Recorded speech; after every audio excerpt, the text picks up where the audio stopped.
welcome to another episode. My name's Mark Hunter, coming to you from Gate A14, McCarran International Airport, Las Vegas. Hey, working with me today, Gerhard Schwander, Selling Power Sales Conference 3.0. And today we are talking to Roderick Jefferson. What are we talking about? Best practices onboarding for salespeople. Hey, Roderick, welcome. Introduce yourself. Thanks a lot. Really appreciate it, guys. Roderick Jefferson. So most recently ran global enablement at Marketo. So previous to that, a little on the background, I've run enablement at Siebel Systems, Network Appliance, Business Objects, eBay, Salesforce, Oracle, and again, most recently at Marketo. So this is my love, this is my passion, and I am honored to have an opportunity to talk to you. So let's go into the time machine, Roderick, and let's talk about Siebel. When you worked with Bill McDermott, what was onboarding like in those days? Onboarding was in its infantile stages. I was fortunate enough to actually grassroot the sales training program there. It was an opportunity to try some new things, to be innovative, to jump in and to learn how to and how not to. And it really gave me an opportunity to get my feet wet and built my love and passion for onboarding and sales enablement in general. Let's go back to a conversation you and I had a week ago where you told me that you were sort of creating like a handbook for sales enablement. Yes. And you're writing a chapter on onboarding. Can you give us a little bit of an insight in the methodology that sales enablement leaders should follow to make onboarding more successful? You first need to understand the goals and objectives, not just going out and working. Once that's established and working with your sales leaders, then you start to cobble together the network of all the other lines of business that come into play.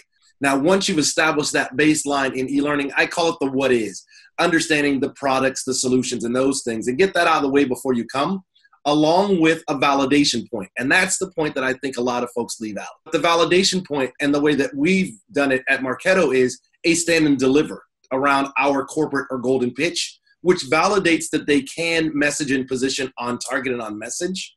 And it also gives an opportunity for them to get some feedback from my team about opportunities in areas where they can strengthen and or what's working well.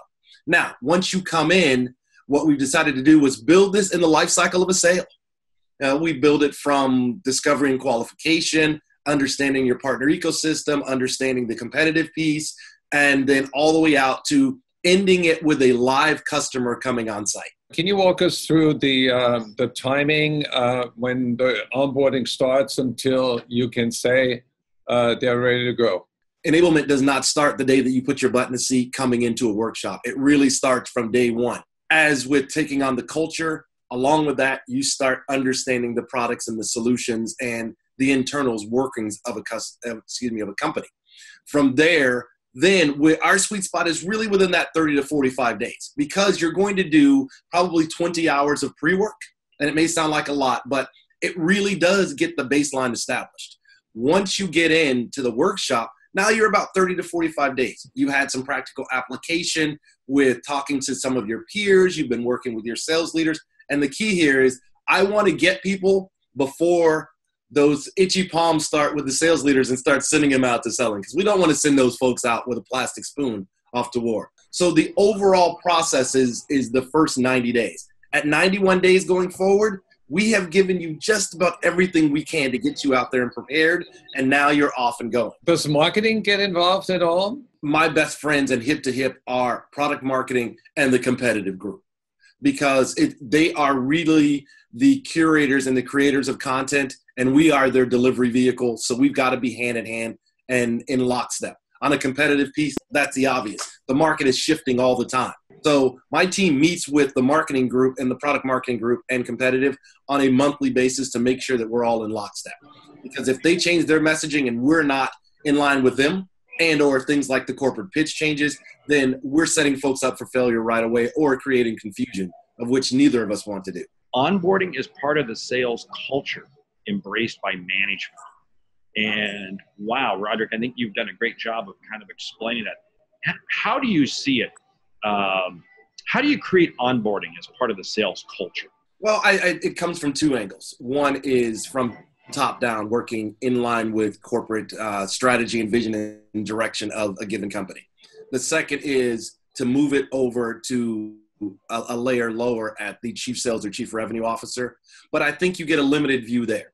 So the key is not only to do those, but also look at it from the bottom up, if you will. And I believe that the linchpin in this entire process is the first line manager, because they are where the rubber meets the road. And not only that, they are the contingent point as to whether adoption happens and implementation ongoing. Because we can give them the best program in the world.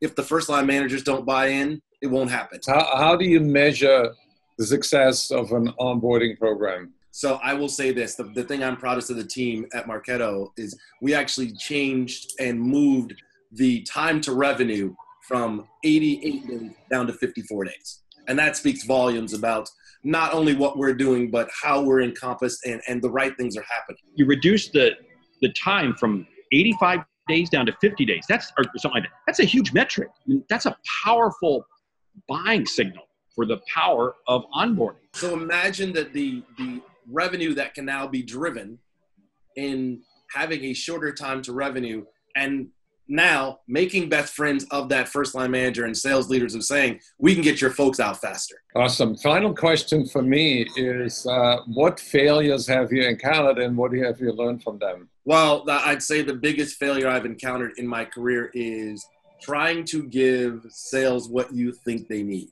and not really getting in deep enough to understand their business. Because what happens at the enterprise level is very different from the SMB level. Even more is it pronounced at the SDR or the BDR level.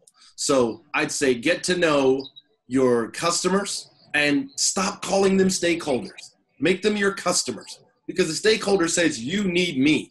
A customer to me says, we need each other to be successful.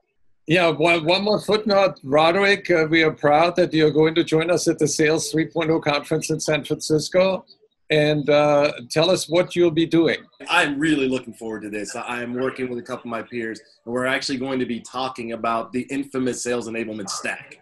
What's going on out there from a tools perspective, some best practices from a practical application perspective, how to look at these tools, how to utilize them, and again, how to ultimately drive ROI and incremental revenue from these tools.